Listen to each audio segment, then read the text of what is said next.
We're about to get stuck into building our nav menu, which we'll do shortly, but before we do that, it's important that you understand the difference between the new nav menu builder that Bricks introduced in version 1.8 and the previous method, and why you might choose one over the other.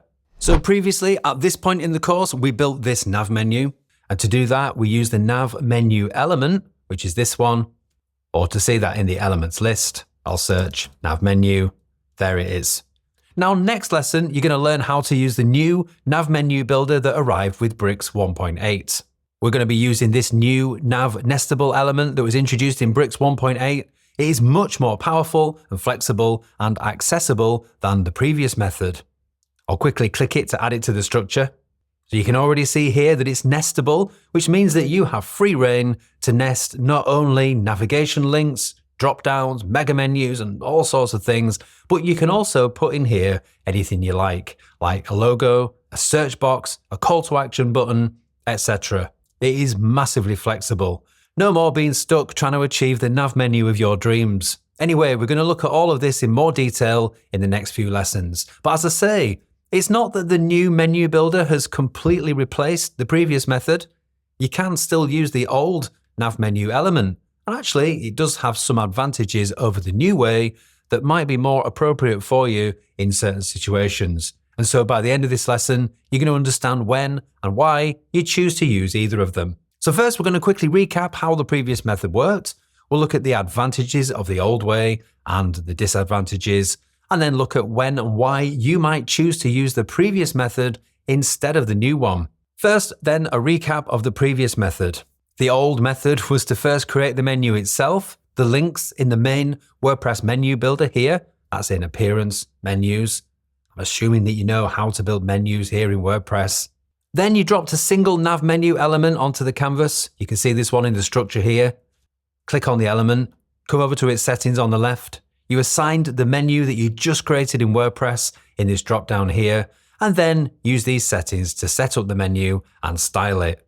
All inside the one single element here with these settings. So that's a quick recap of the previous method.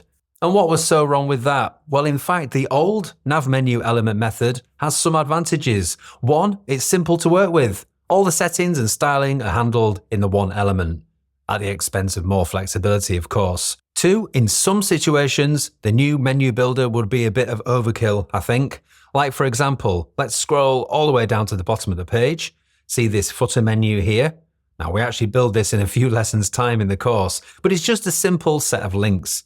You know, we don't need a separate mobile menu or drop-downs or mega menus or anything like that. And three, it's really easy for you or your clients to manage your menu links. You just add or update your links in the WordPress menu builder here. And that's great because you don't have to let clients loose in the Bricks editor. They can manage and update their menus directly in the WordPress dashboard. So that's some pros of the nav menu element, and you can still use it no problem.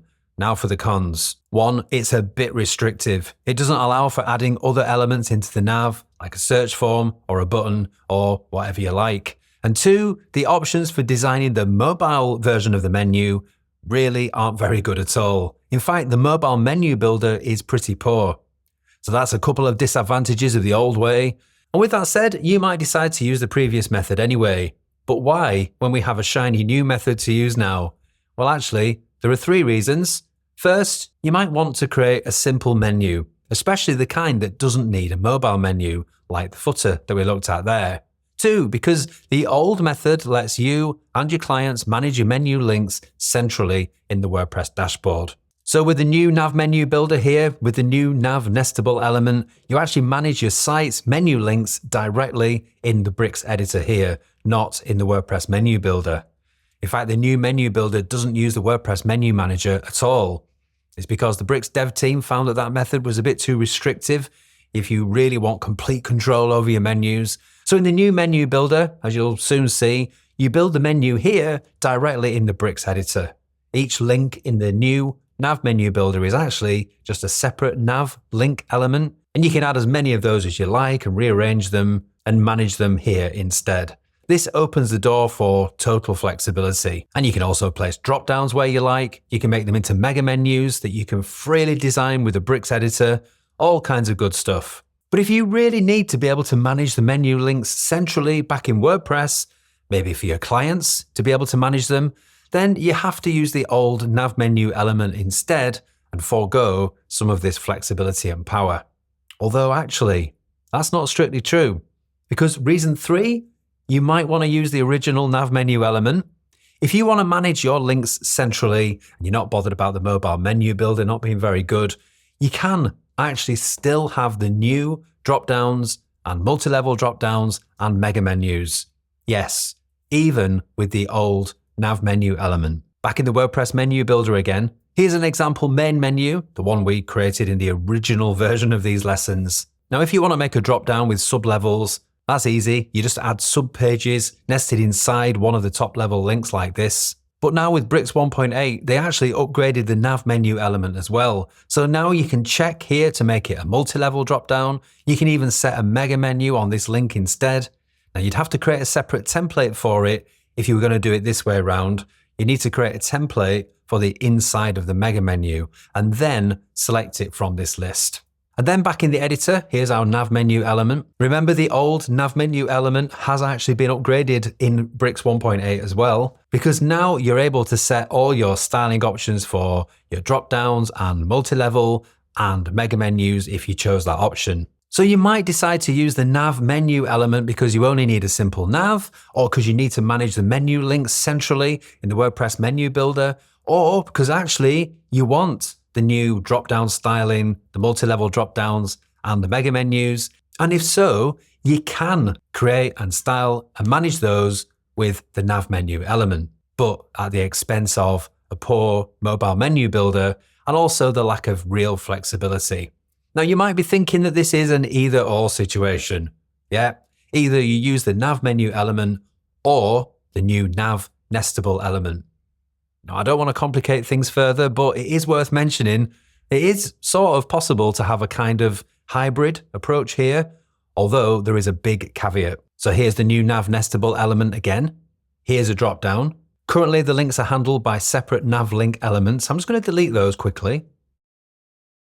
Remember, those links were nested inside this content block inside drop-down. If I search for the nav menu element here, click to add it to the structure, you can see here that I've nested the old nav menu element inside a drop-down in the new menu structure.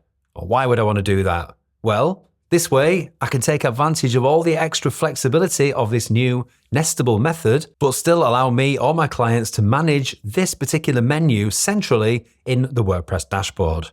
Of course, you'd have to create a separate nav menu in the WordPress dashboard for each drop-down. However, there is a big sticking point with this hybrid method. You see, nested inside a drop-down, everything works great.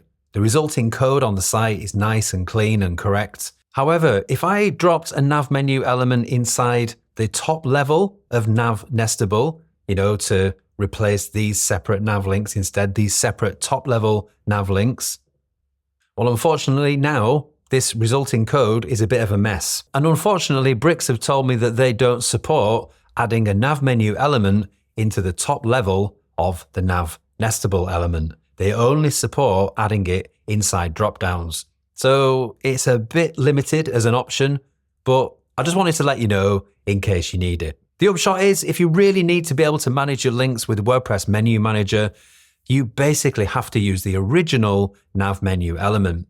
You can, though, still create new drop-downs, multi-level drop-downs, and mega menus, just at the expense of a poor mobile menu builder and the complete control of your menu that the new nav menu builder brings. Phew. Now don't worry, this will all make more sense once you've learned how to use the new menu builder in the next lessons. But now you should have an idea of the basic difference between the previous nav menu element and the new method, and why you might still want to build a menu the old way. Okay, next, let's start to build our site's nav menu. I'll see you there soon.